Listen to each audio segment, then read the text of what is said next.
ہوتا ہے اس کے خلاف جتنا بندہ کر سکتا ہے کرے،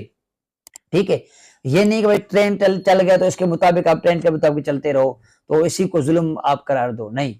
ظلم چاہے انسان کے ساتھ ہو چاہے جانور کے ساتھ ہو، جہاں انسانوں کے ساتھ ظلم ہو رہا ہے تو وہاں پر بھی اس سے زیادہ احساس ہونا چاہیے کہ ظالم تو ظالم ہے نا، جو انسانوں کو ذبح کرے وہ بھی ظالم ہے، جو انسانوں کو بھوکا مارے وہ بھی ظالم ہے، جو انسانوں کو تکلیف دے وہ بھی ظالم ہے، جو جانوروں کو ایسے پیاسا بھوکا باندھ کر رکھے وہ بھی ظالم ہے۔ کچھ لوگ پرندوں کو